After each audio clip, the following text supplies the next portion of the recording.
Hello, YouTubeville. We're back at it again. Supplement B of the Footsies Handbook series. We are near the epic conclusion of this journey of revisiting the Footsies Handbook after all of these years. I originally did this in Street Fighter 5, and we're back doing this with Street Fighter 6 this time. Okay, so we just finished the Supplement A video editor. Add this magically, this link. There'll be a box, maybe a fireball. I don't fucking know. He'll put something there that you guys will click on to go watch the other videos. All right. But today we're talking about Supplement B and what it is about. So let's get into it right here. As always, like the video, subscribe to the channel. Let people know we exist. Comment below.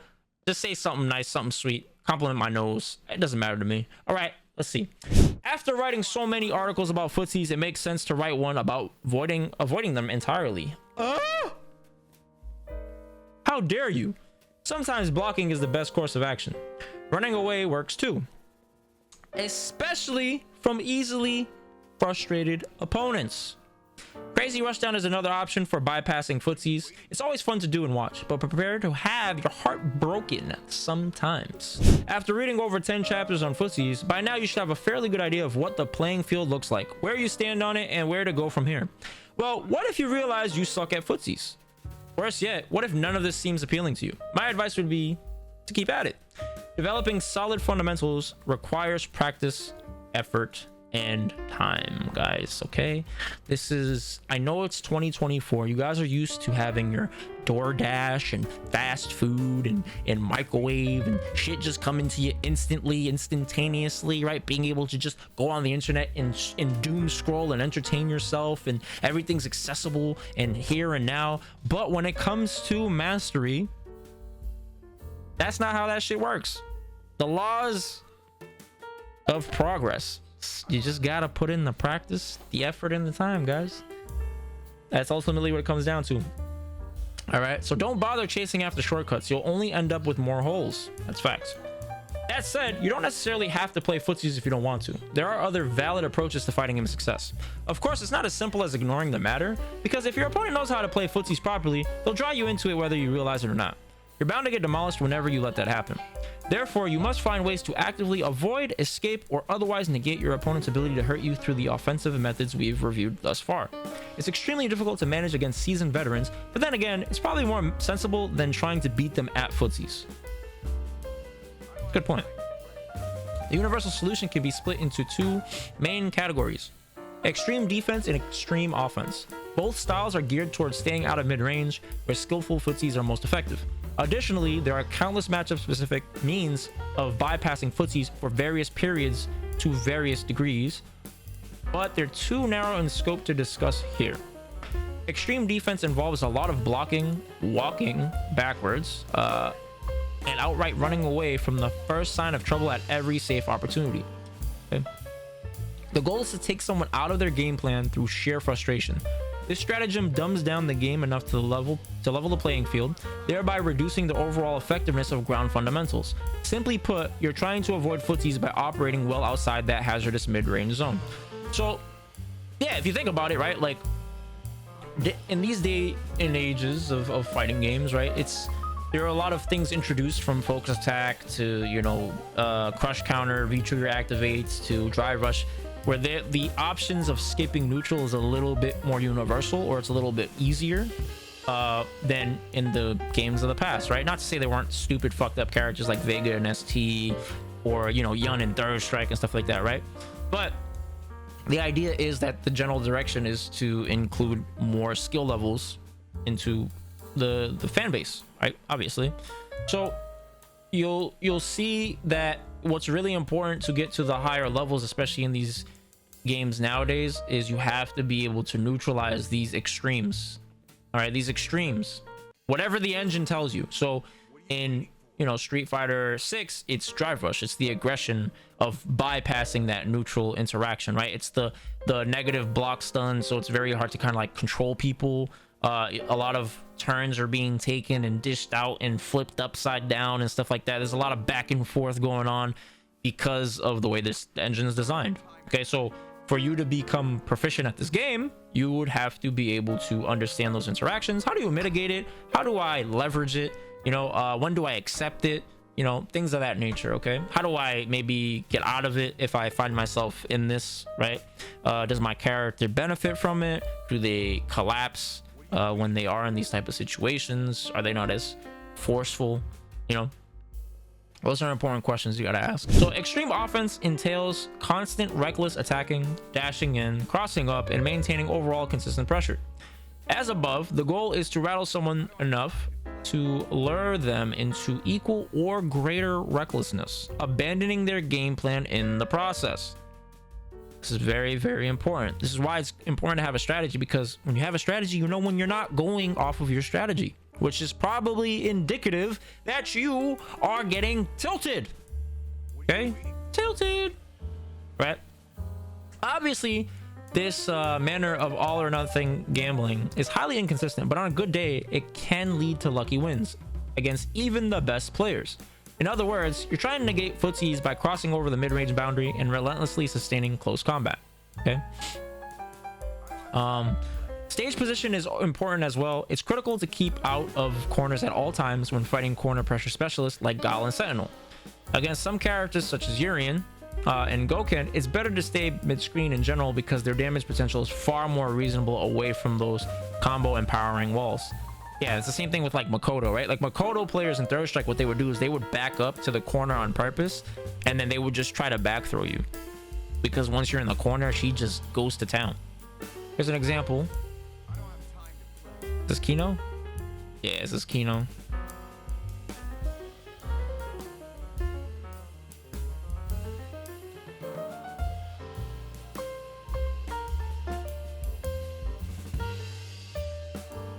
Oh, he's dead. That boy's dead. Okay, so you see here, right? His entire strategy here is just not really engaging. He's even willing to put himself into the corner.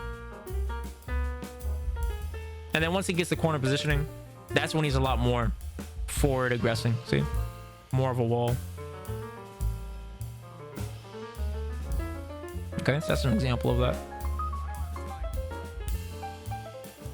Now let's see this Urian example. Oh yeah. See, so now he's in a corner him, isn't he? Yeah. Oh, he didn't tech. Or he did tech. Oh, there you go. See that? Yeah, and look what happens. Oh, brother.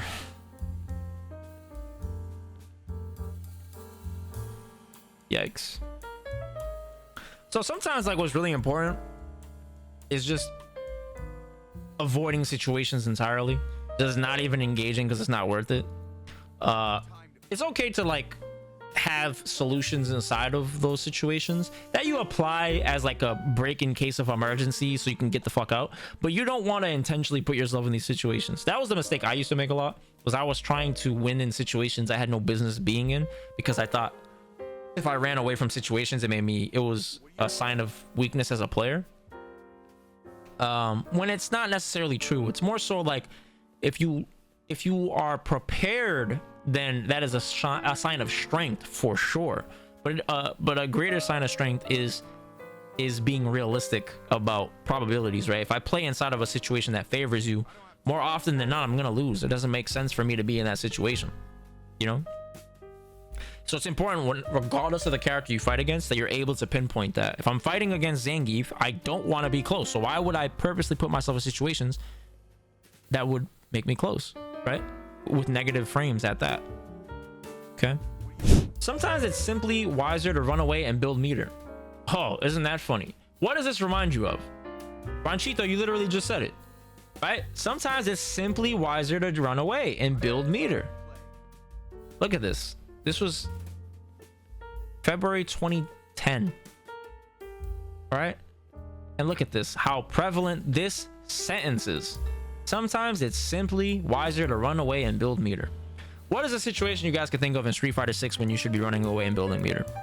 These are examples of where you might want to do it. It doesn't mean you have to do it though, right? Because remember, you build meter faster in Street Fighter 6 moving forward and through contact, right?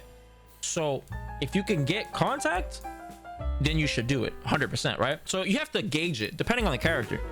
So let's say if I'm playing as Dalsum against Geef, What the fuck? I'm already doing this anyways. I don't give a shit about being in burnout, right? If anything, it's actually good for me, because if I'm in burnout, I know he wants to get in that much more, and he's gonna probably break his teeth to do it. You know what I'm saying? So I'm fine with that. I don't give a shit about that. Inversely, if I am playing a character that struggles to get in, right, but then the other character also has a really good offense, then it's tricky. It's like, well, I can't really get in by force, right? It's not like I have a dive kick and I'm fighting against Dalsum or something like that. I'm playing Ryu versus Guile, right? It's like, shit, Guile gets in against me with burn and I'm in burnout. That's not good. I'd rather just try to zone them out, keep them out, create distance in a smart way to where I can gain my meter back, right? So let's say if I'm, where's Guile? Okay, let's say, hypothetically speaking, you know, I'm really low on drive gauge.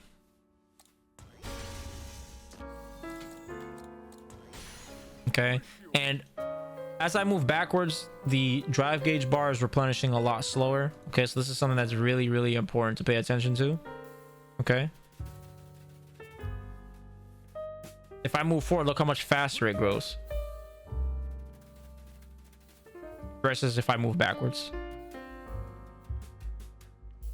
versus moving forwards versus walking backwards. See? So it's all contextual. If I am far from getting drive gauge, it's probably smart for me to keep the distance. But if I'm very, very close to getting it, it might be worth throwing a fireball and then maybe just doing a 2-in-1 cancel, just so I could get that little smidget of it a little bit faster, so that way I can avoid a chip burnout situation. You know what I'm saying? So it's all contextual, but you'll learn that because now you have the eye for it, because we just talked about it. You know what I'm saying? For example, ST Dalsum has direct reactionary counters to everything Ryu can do, but gaining access to his Shinku Hadouken super gives Ryu instant comeback potential. It's also smarter to run away from an opponent who already has meter, rather than face the possibility of single combo death when you need to land 3 combos to win. That's a very valid point. So let's look at characters that don't do a lot of damage output, like Dalsum, right? It doesn't make sense for Dalsum to try to like force offense. If I get a knockdown, it's okay to go for 1 mix, right? Maybe 1 mix and then just back up or whatever, or, you know, or punish them after the turn's ending for trying to force offense, whatever, right? But it doesn't make sense for me to just like randomly drive rush or try to force something when he has level 3. I'm playing a Luke that has level 3 and has 5 drive gauge bars. You know what I'm saying? He hits me once, he gets drive rush into whatever he wants, and then I'm in the corner and I'm eating 48% minimum. Right? Doesn't make sense. Okay. As you can see, there are quite a few situations where it's easier to avoid playing footsies. Never underestimate the power of blocking, because it's much safer than trying to be a hero all the time.